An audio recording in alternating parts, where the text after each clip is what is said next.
where goons, accompanied by police apparently, using firearm and police vehicles with government markings, descended on the church, lobbing tear gas, canisters into a congregation and firing guns and bullets.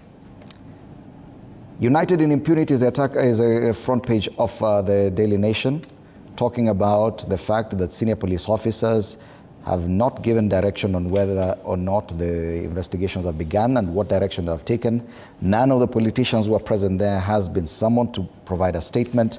Now, and I know opinion is divided, and I know Bwana Kiruga Dhuku, you will probably accuse Rigathi Gachagua of one thing or the other. But Bwana Alai, the concern now, because once again it's 18 months to the election, it is a use of police to accompany goons. Goons have been there and politicians have used goons from time immemorial.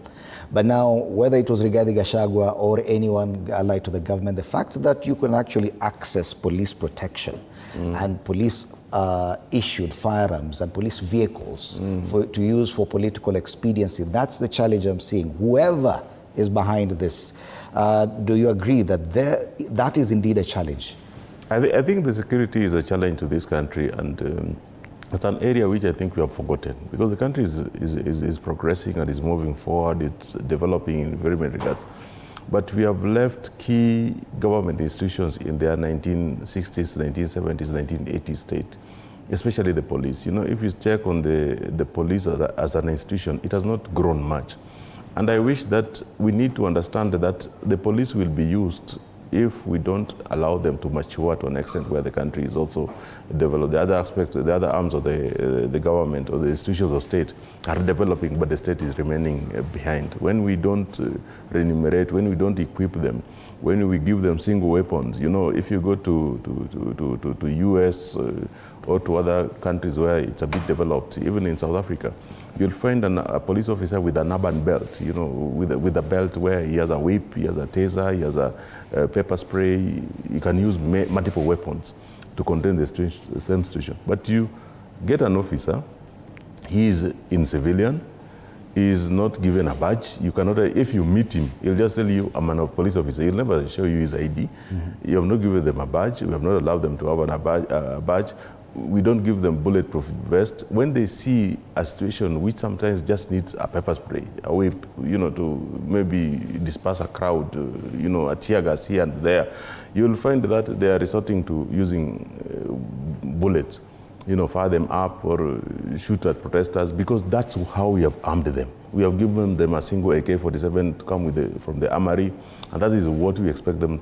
So when you find a situation where you need very little force, they are lost, because the only weapon they have left the station with is the gun. I think we need to understand that we need to reform the police. We need to, so that they are not used, because the usage of police in politics is a sign of a failure somewhere. When they are not able, you saw in the US, you saw the counter of ICE versus the state police, where the state police are saying that ICE, you cannot come here, you cannot do this to citizens, you cannot do ABCD. Because politicians are very selfish. They'll try to use it. Even Donald Trump, who is now in office, was accused of instigating the January 6th riots in the US. And it had its own implications on the politics of the country.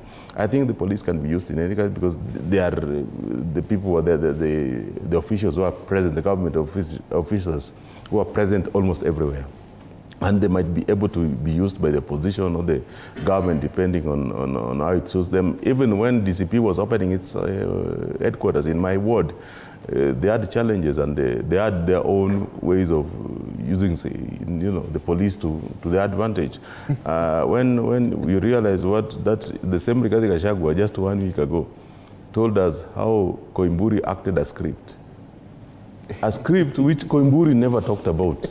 But it's the same Rigathi Gachagua who went in front of the media and explained step by step how Koimburi was mishandled by this. You know, the same Rigathi Gachagua appeared and said that was a script.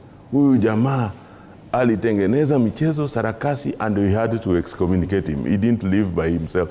It's very hard to believe this, and sometimes we think that is a very staged, because I don't know how the Malala play was called. And he's saying that he's now even writing. If the best script writer in the country. Whatever the script or whoever wrote it. Yes. My question is about the use of security agencies, use of police for political expediency. Kiruga Dhoko, I'm certain that you are seeking